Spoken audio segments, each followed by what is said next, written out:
satu grup band itu kita jadi dia bisa memunculkan suatu ciri khas gitu. Itu yang bikin kita menjadi tergila-gila sama grup itu kadang-kadang, karena sebab dia mempunyai ciri khas sendiri. Misalnya kayak Queen, Freddie Mercury, suaranya kayak begitu, yang berbeda, nggak bisa sama dia. Terus Led Zeppelin, Robert Plant, suaranya kayak gitu, melengking 3,5 oktav, ya kan, gayanya. Ya kan banyak yang beragam-ragam gitu terus John Lennon suaranya kayak gitu, Mick Jagger apalagi. Itu gak ada matinya, Mas. Mick Jagger, Rolling Stone. Jadi karakteristik vokal itu dia bisa apa ya? Dia bisa membedakan di grupnya masing-masing gitu. Jadi dia bisa mempunyai ciri khas sendiri gitu, Mas. Terutama di vokal ya. Iya. Kayak Steven Tyler, Aerosmith juga begitu. Udah sudah teknik nyanyinya susah banget kan untuk ditiru. Itu mungkin rockers paling risih tuh untuk nyanyi Steven Tyler. Nah, karena agak susah dia vokalnya, naik turunnya, pindah-pindahnya. Rata-rata kan milihnya kan yang gampang-gampang aja, bukan gampang, maksudnya yang lebih enak aja gitu. Ya mungkin milih Guns N' Roses, milih Poison, milih Aerosmith, ya pilih aja sih salah satu lagunya deh. Iya. Kayaknya sulit banget itu. Tapi betul, Mas. Saya setuju sih. Tahun 70 adalah era, kalau menurut saya sih, nggak tahu, ini kembali pribadi nih. Iya, pribadi aja, saya juga pribadi aja. Ngobrol aja. Tadi kan saya ini secara sudut pandang dari Mas Rizal. Kalau dari saya juga gitu, Mas. Tahun 70-an adalah, meskipun saya lahir di tahun 70 ya, musik tahun 70-an adalah musik yang benar-benar karakternya sangat kuat gitu loh. Kayak tadi misalkan kita sekilas gitu, tahu lagu, tahu itu lagunya, langsung tahu ini Freddie Mercury gitu. Dan bahkan yang apa namanya,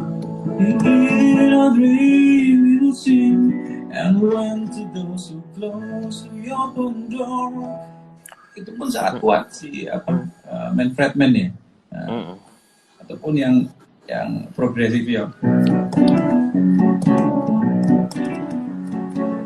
Rammstein, Saga. Jadi emang karakter musik tahun 70-an itu kalau menurut saya emang luar biasa sekali ya.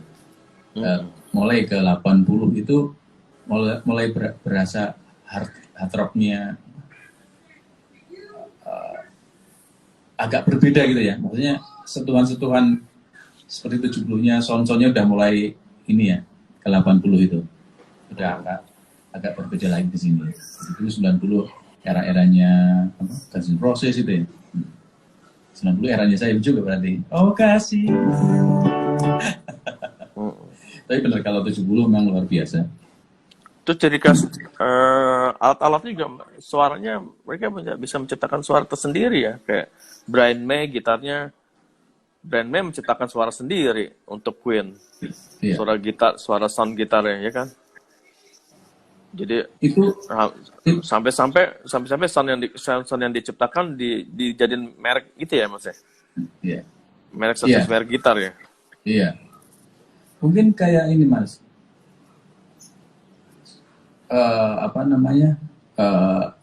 Karena keterbatasan, maksudnya gini.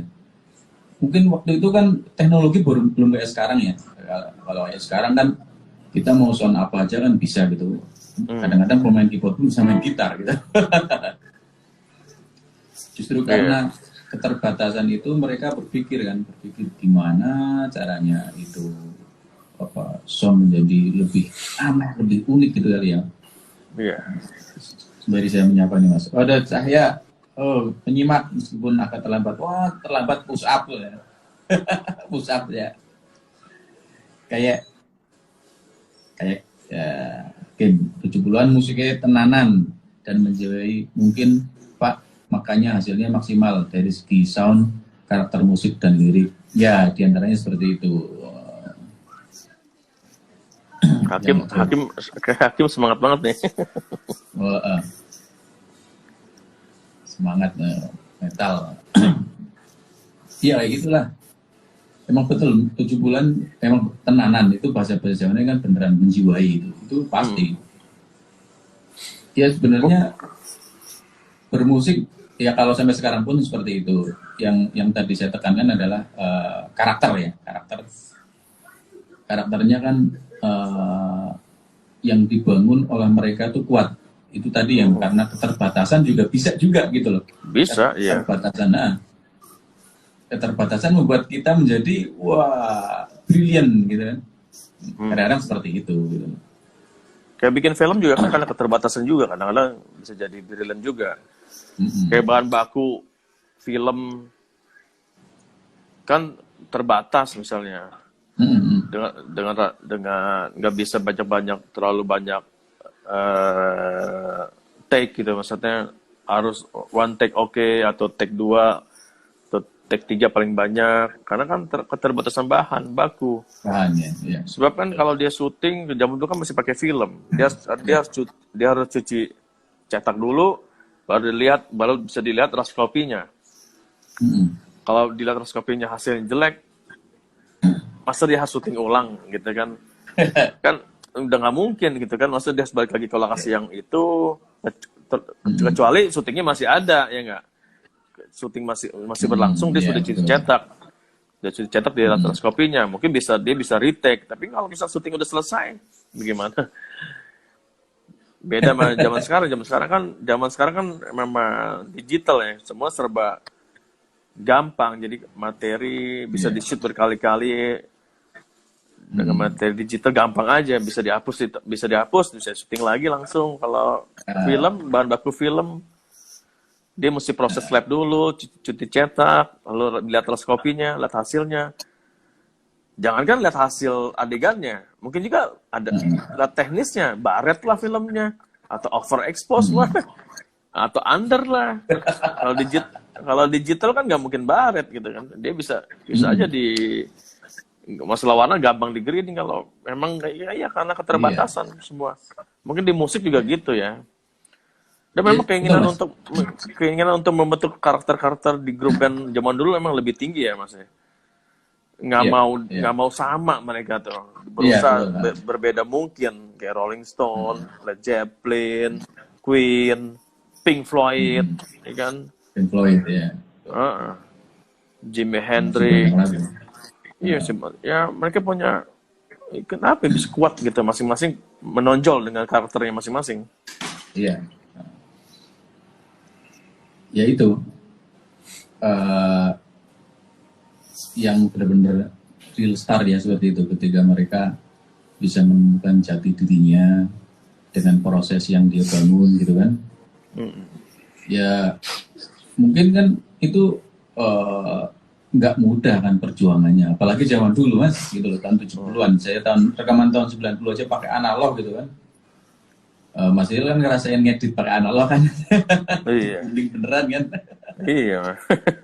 Sama kayak saya juga ngerasain rekaman zaman analog, bawa pita segede gajah itu kan. Bawa pita kemana-mana gitu. Wah, rasanya kalau udah bawa pita ke studio rekaman itu udah gagal banget. Dan saya pertama kali take piano lagu apa namanya, lagu Paul Slade yang Cinderella itu, lagu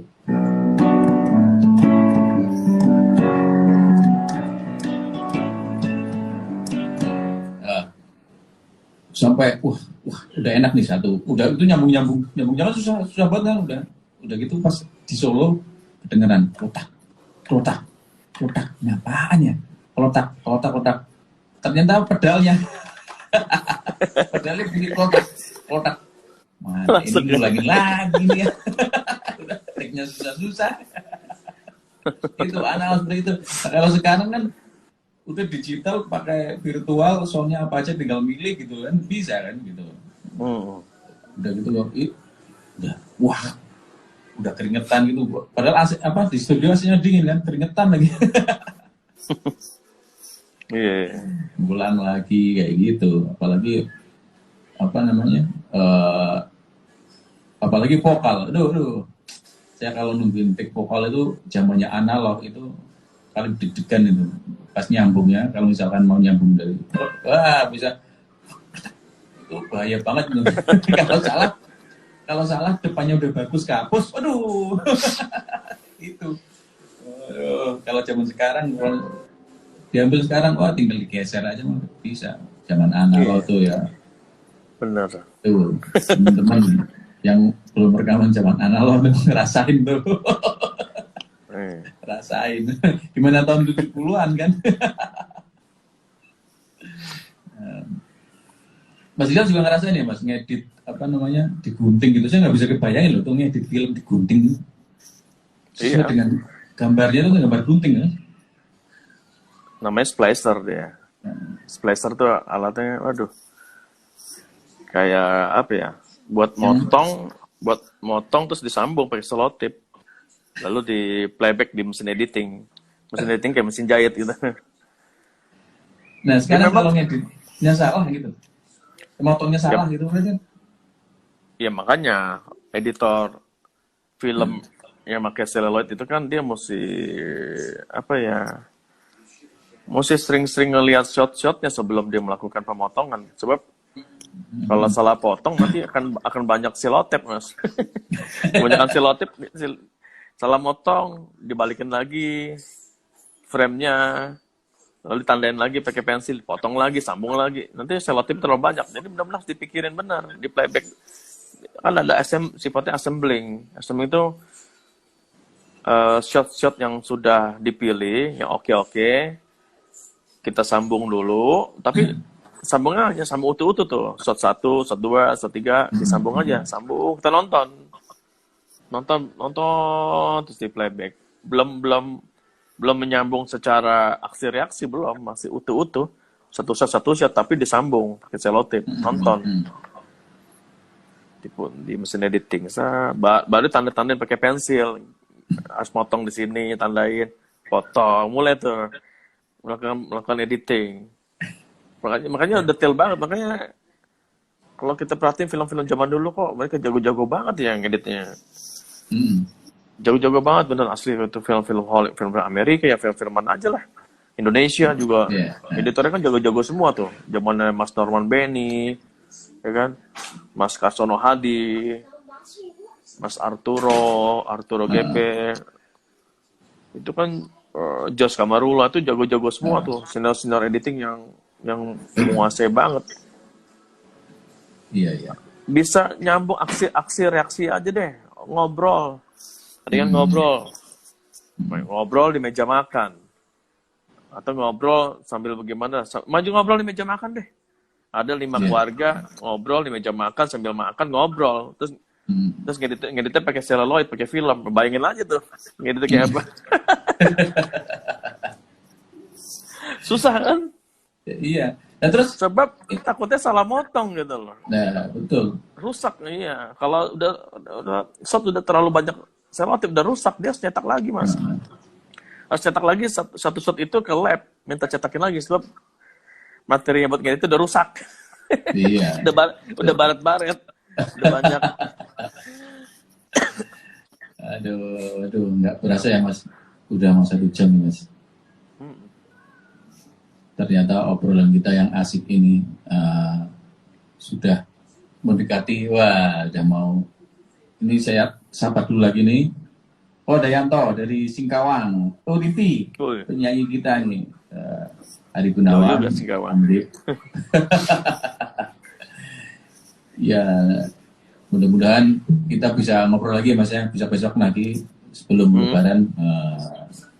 Ya, di apa namanya akhir Ramadan ini kita berdoa ya Mas, semoga kita mendapatkan Lailatul Qadar ya Mas. Ya amin. Bulan ya, dan kita dosa diampuni semuanya dan kita amin. Surganya Allah. Udah Dan ini Kayaknya apa namanya? malam ini kita sudah dulu Mas ya. Kita Ya. lanjut lagi. Untuk kesempatan yang akan datang, kita ngobrol lagi yang lebih asik. Ya kalau teman-teman mau tanya apa aja tentang film, tentang sinetron, kebetulan Mas Rizal itu adalah senior saya. Ya. Yaudah, dulu Mas ya. Sampai Oke. ketemu lagi. Wassalamualaikum warahmatullahi wabarakatuh. Waalaikumsalam.